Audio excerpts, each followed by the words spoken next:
The Lady Bulldogs are starting to struggle, and it's only one game left in the regular season into the playoffs. The men Bulldogs had the game of the year, like a game winner shot that blew my mind. The whole arena blew up. I swear, best shot of the year. In softball season, the CIAA 2023 defending champions back in action. All coming up in 40 seconds. Stay tuned.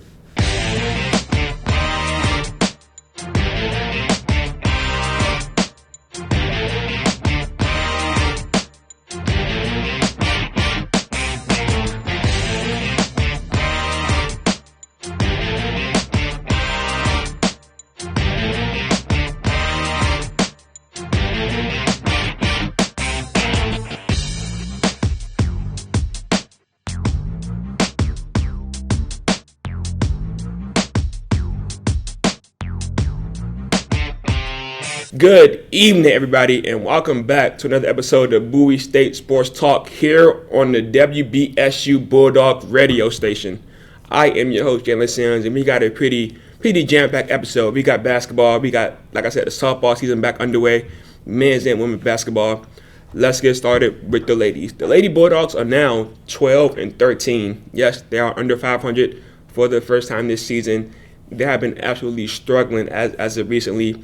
First game that they played since I last recorded an episode was against Virginia Union. And what if I sit here and tell you that the Bulldogs got outscored in 3 of the 4 quarters? Would you think the Bulldogs won that game or they lost that game? Well, they lost that game, and that was thanks to the second quarter where they outscored Virginia 22-10 and took a 10-point lead entering halftime, and they never trailed after that. And I'm surprised because that if you all been watching this podcast for a while, even watching the games yourself, you would know this team is a terrible team in the second quarter. Coach Swan admitted that after a game. She said they struggled in the second quarter, and it's been showing all season long. And again, their last game against Virginia Union yesterday. We'll talk about that later a little bit. But just know that second quarter they put up against Virginia Union was somehow the worst of the whole season. So the fact that they outscored them 22-10 in this second quarter took me by surprise when I was watching the game. I had to slap myself. I thought I was dreaming. This was the best second quarter they played all season long. I loved the second quarter. And this was a good win for the Bulldogs because towards the end of January, Virginia Union, they crushed the Bulldogs. I talked about that game last episode, but this game, the Bulldogs managed to stop Virginia bench because last game the bench outscored the Bulldogs as they dropped 39 points off the bench. In this game, they only dropped 17 points off the bench. Last game, Langley Nye, who I promise, she always crushes the Bulldogs. Always. Last game, she dropped 17 points. This game, she only dropped 9. Meanwhile, Bowie State bench, another issue that I have with the team, they stepped up big this game.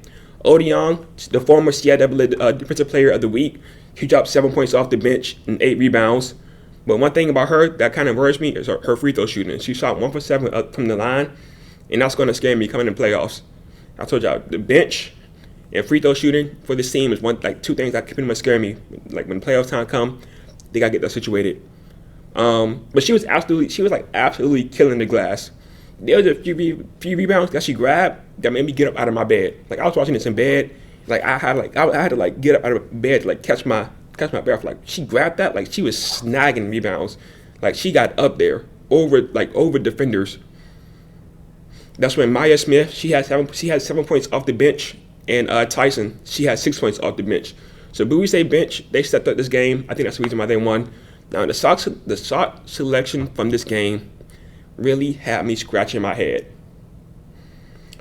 Again, Jayla Irvin, she was 2 for 11 from the field, 1 for 7 from deep. Sanaa Jackson, she was 2 for 8 from the field, but on a good note, she had 12 rebounds and 2 blocks.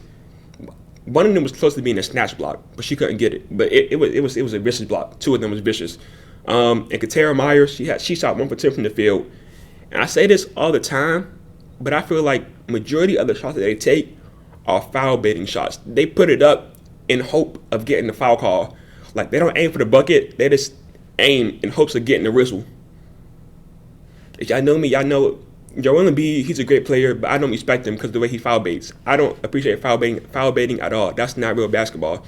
And I feel like that's what the Lady Bulldogs do majority of the time that they take their shots.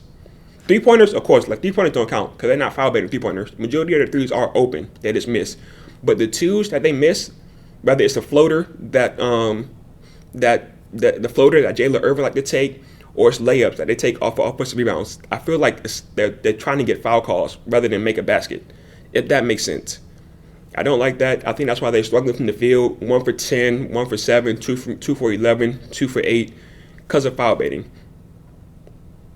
They need to stop doing that and actually try to get a bucket. But after that Virginia game, they played Bluefield State and lost for the first time. They played Bluefield State for the first time since 2014. Because keep in mind, Bluefield State was a CIAA team once upon a time back then. Then they left the CIAA. Now they're back into the CIAA for the first time since 2014. So this was the first time the Lady Bulldogs took on them since 2014. And they got a heartbreaking loss, 54-56. So last forward to the fourth quarter. Anah Harris, she hit 2 free throws to take a 1-point lead with 42 seconds left. Then the Bulldogs were playing great defense. I mean, rotation was on point. I swear this is the best defense they played all season long. So great that the refs feel bad and they blew a whistle. Newman has a size advantage now for Benford. Harris rotates out on her. Zaria Benford, right near the Bowie State logo, 21 seconds to shoot. Benford gets a screen from Montoya. Benford, nothing there from Harris. Now gets it back out for Davis. 15 on the clock. Great team defense right now. Great communication. Now low for Montoya. Montoya gathers, shoots, draws the foul. No, those were hands straight up. That was a double team, hands straight up. It was a terrible foul call. It was called on Mia Smith. I swear she didn't make contact at all. The refs blew the whistle. Bluefield State hit one of the free throws and took a 1-point lead. Bulldogs got the ball. Mia Smith ended up getting the open 3 in the corner, and she bricked it. Shot clock is off. They get it into Howard. Take your time. It's in the hands of Harris. Harris drives back out Smith.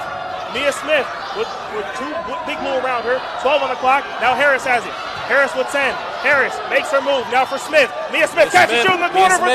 No! Myers with the board, but it's ripped away.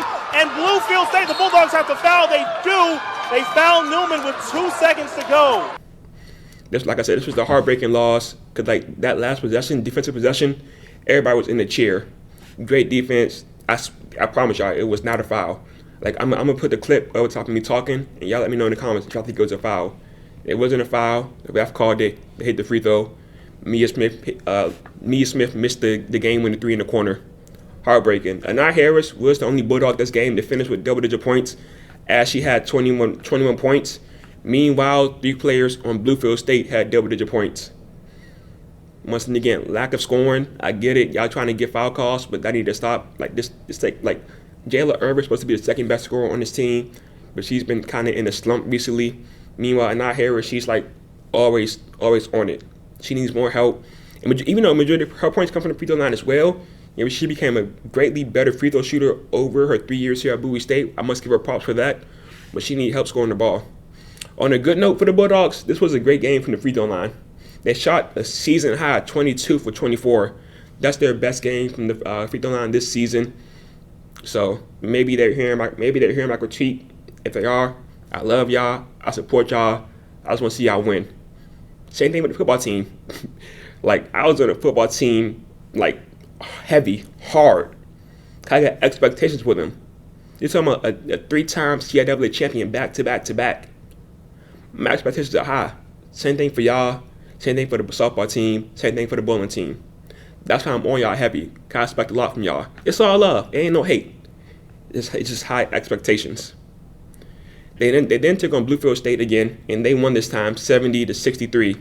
Now, I tuned into this game in the second half, and it's as soon as I turned this game on, they started turning up. The Bulldogs started turning up. I swear. I promise. They was down by 3 when I tuned in. They was down by 6 when I tuned in. That's when they ended the quarter up by 2. But it was the third quarter that I was impressed by, at least offensively, because both teams, they was getting buckets.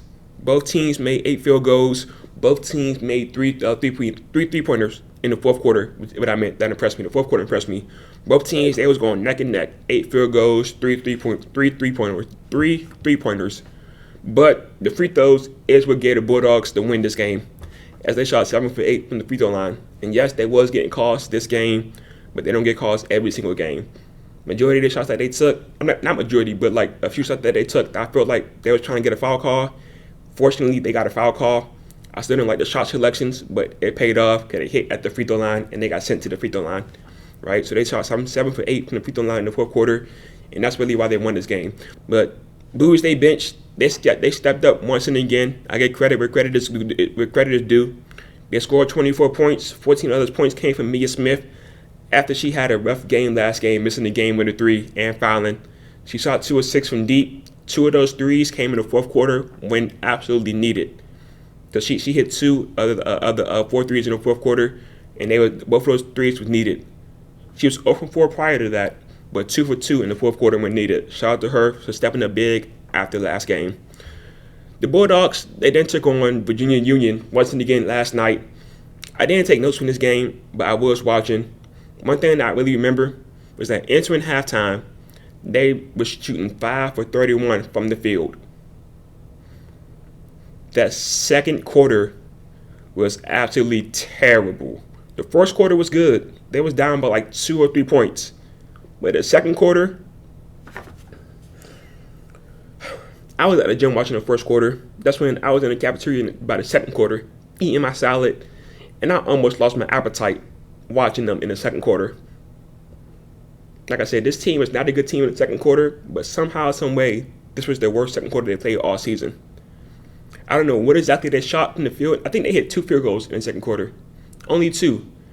Virginia Union started the second quarter out by going on like a 12-0 or 11-0 run, and they just never looked back for the rest of the game.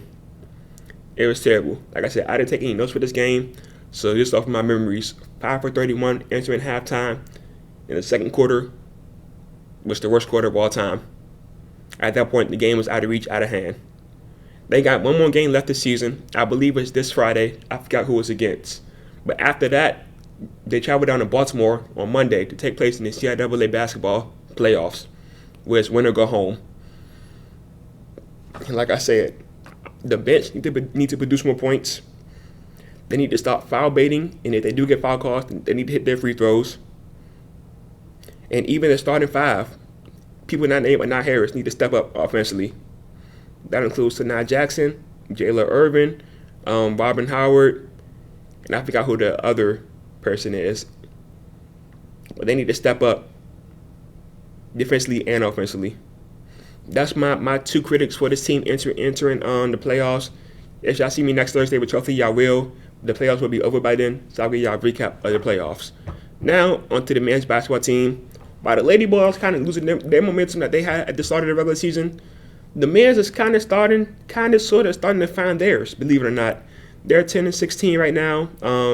They was on a 3-game win streak before the loss that they took last night against Virginia Union. And that's the first time since 2019, December 2019, that this team has seen a 3-game win streak. They're starting to find their stride at the right time. Like I said, this might be the momentum that they need to make some noise in the playoffs. But they faced Virginia Union as well, and they won 73-70. Very similar to the Lady Bulldogs. These 2 teams faced off a few weeks ago, and the Bulldogs got blown out 48-70, but they fixed their mistakes that they made that last game. The Bulldogs, they was only up by 8 points with 4 minutes left to go. And I tell you, I started losing hair watching this game. I started losing hair. Turnovers, missed shots, and here's one more thing. Turnovers, missed shots. I think it was fouls. They caused them to lose the lead with 4 minutes left to go, up by 8 points. How can you lose the lead with 4 minutes left to go, up by 8 points? Make no sense. But anywho, Joshua, a player for Virginia, decided to turn to Steph Curry and hit 2 threes in that 4-minute span. Those were his only 2 threes in the game, by the way. That's when the Bulldogs had two more chances to win this game. They missed both shots. And I don't know what type of offense they was running with those last 2 possessions, but it was terrible.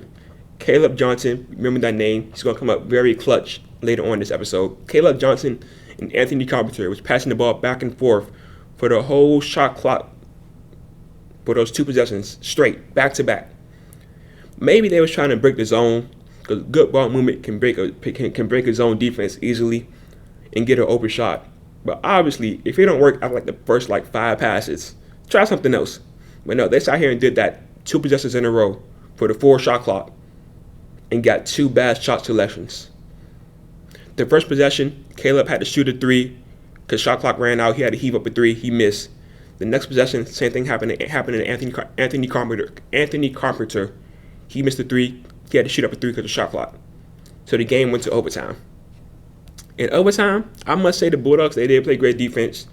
They stripped the ball when players drove to the basket. I'm not someone who's a fan of floppers, but they did flop and get some calls. They did flop to sell a few calls to get the ball back on offense.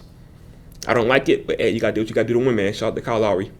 And they scored off of some of those turnovers, something that they haven't been doing for this season. They kind of struggle at scoring off of turnovers, but they did it this game in overtime when it mattered most. And I said they got the win. Then the Bulldogs took on Bluefield State and won 79-78. This was the game of the year. I promise y'all. They was up by 10 entering halftime. They took a 14-point lead in the second half. With Bluefield State, they were on a crazy one to tie the ball game with 9 minutes left. In those 9 minutes, I swear both teams was going neck and neck. Nobody pulled away. Both teams were hitting shots. Both teams were getting foul calls, hitting their free throws. They were going neck and neck. Flash forward to the final seconds of the game. Bowie down by 2 points. They get a defensive rebound off a missed free throw. They advance the ball to Caleb Johnson. He drives to the paint, and he gets stuck. Right, he picks up his dribble, can't move his pivot foot. He kind of lost. He almost turned the ball over by traveling, but he keeps his foot still and passes it to Anthony Carpenter. He passed it to Anthony Carpenter. The guy that was defending him in the paint double teamed Anthony. So he took advantage, ran to the 3-point line. Anthony passed it back out. With 12 seconds left to go, put up a 3. Bang! All net. I swear. It's on the way from Bernard. Off the back iron, no. Corley with the rebound. Up in the front court is Johnson. Johnson with 18, lost it. Johnson gets it back, 15 on the clock, gets it to Carpenter. Back out for Johnson. Caleb Johnson for 3. Oh! Big bucket! Big bucket for Johnson! I've been at this school since 2021. I've seen football games. I've seen volleyball games. I've seen softball games. I've seen basketball games, men's and women. I have never, ever heard the crowd that loud before. Ever. Shout out to the announcing team. It was Evan and somebody else. They killed it on the announcing. The crowd was in it. I swear it sounded like the sound barrier broke for the when I was watching it online. I swear I never heard a crowd that loud before. At a football game, at a volleyball game, softball game, or any other basketball game. That shot turned the arena up. That's when, with 10 seconds left to go, the Bulldogs played great defense. They forced a contested layup. Virginia missed that layup. No, Bluefield missed that layup, and bam, that's game. Bluefield State has it. 8 on the clock. It's Hines. 5 on the clock. Now here's Reedus. Reedus goes up. No! 2! 1 on the clock. It's over. It's over. It's over. Bulldogs win. Can you believe it? The Bowie State Bulldogs. They go toe-to-toe with destiny itself, and they come out as the victor. Like I said, that was a crazy shot. He definitely made up for what he did last game, passing the ball back and forth to Carpenter and Anthony at the top of the key.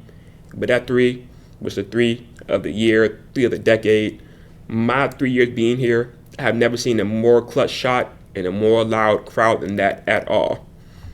That got me off my feet when I was in bed. That's how crazy that shot was.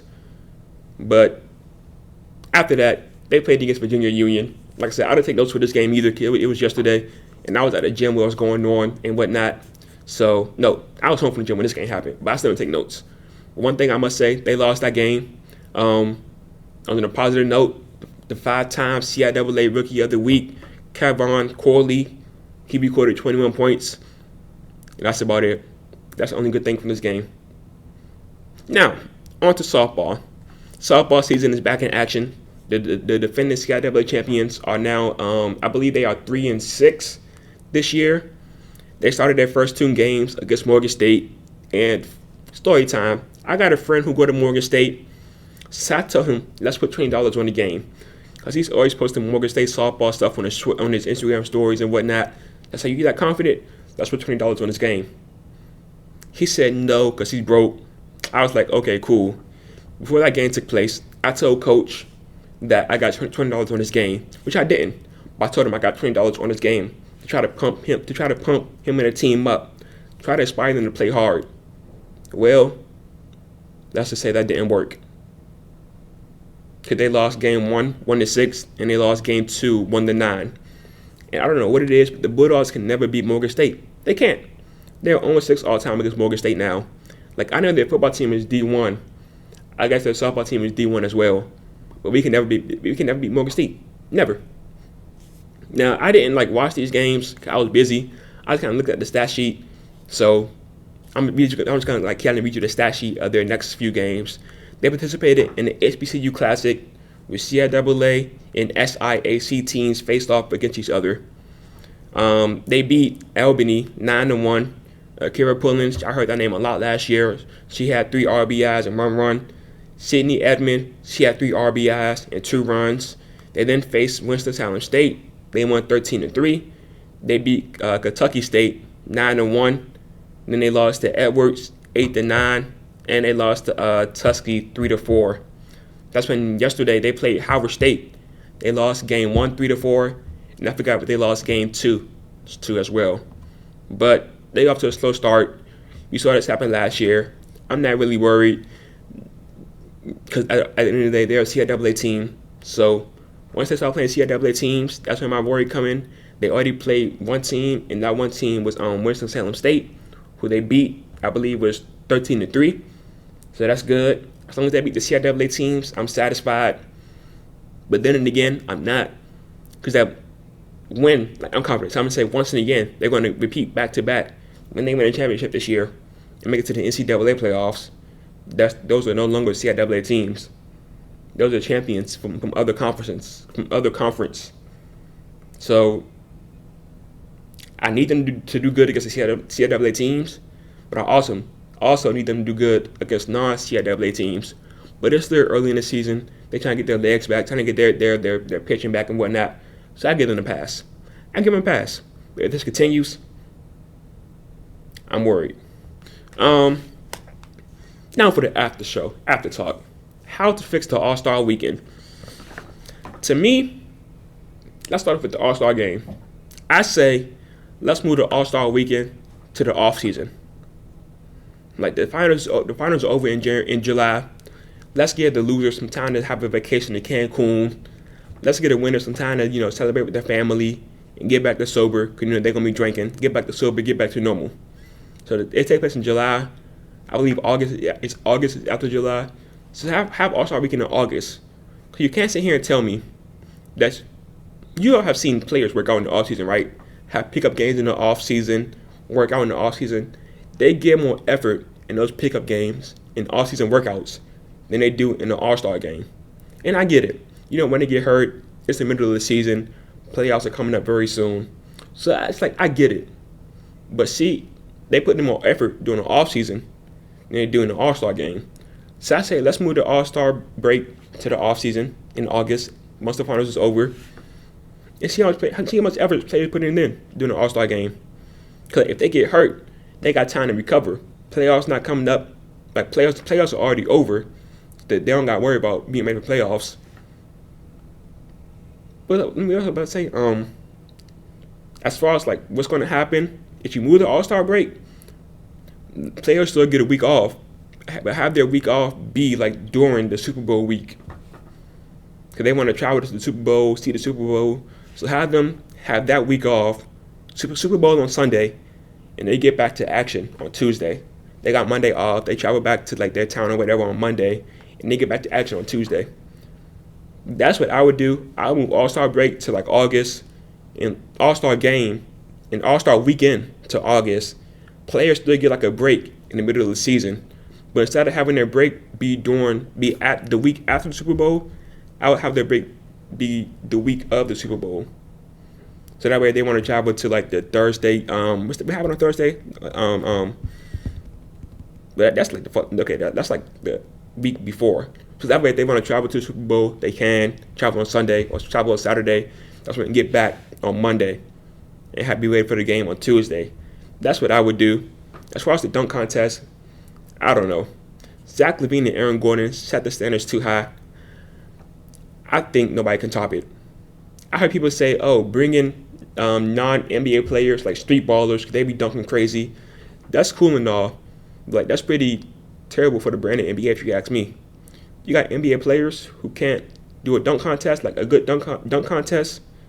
That's pretty terrible for the brand. Speaking of terrible for the brand, I heard somebody say that you should put like $1 million for the winners or $500,000 for the winners of the All-Star game. They'll compete more than. That's also terrible for the brand. Keep in mind, folks, they're playing for a charity. Like the winner of the All-Star game, their charity get money. I think the loser do too, but the loser don't get as much money.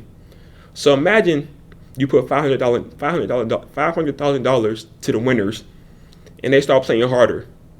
In other words, they saying, forget them charities. We don't care about y'all, because they're playing half. Like they're playing 50%.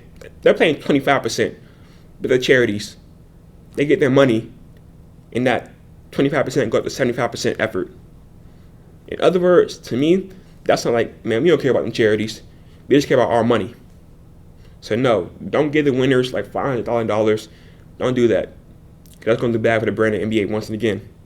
Because it makes the players look selfish, and that's terrible. So I would say move the All-Star break to the off season in August. Let players get time to have their vacation in Cancun. Let the championship winners get time to be sober, celebrate with their family. Then boom, after they'll put in more effort. Because once and again, if you look at their off-season workouts of them at a random gym with non-hoopers, they're putting in more effort there than they're putting in during the All-Star weekend. That's my advice, and I think that's about it for the after show talk. Anything else happened recently? I think really that's about it. I've been out the loop. I just been in my room playing 2K and at the gym. But that's it for today's episode. Next time you all see me, the CIAA basketball tournament playoffs in Baltimore will be over. Hopefully, at least the men's or women's team will come out on top, which I kind of doubt, to be honest. Like, believe it or not, I got more faith in the men's team than the women's team. Based off how they recently play. Like, if you ask me in the middle of the season or at the beginning of the season, of course my faith would be in the women's team. But they've been struggling recently, but the men's team is starting to pick it up. So I got more faith in the men's team. Do I think they're going to win? I do not. They're a sleeper. They're an underdog to me, even though they're my own team. They're my own team, but I got, common sense. And common sense says that they're not going to win. I'm sleeping on them. Hopefully they wake me up and prove me wrong. But that's about it. Hopefully the softball team can turn things around. Also, I believe the bowling team, the bowling team, they take action again next weekend, right? The 29th. Yeah, so they take place again next weekend. I think it's on the 27th through the 29th. So we'll see them back in action once and again. Hopefully they go undefeated rather than take one loss like they did in their past games.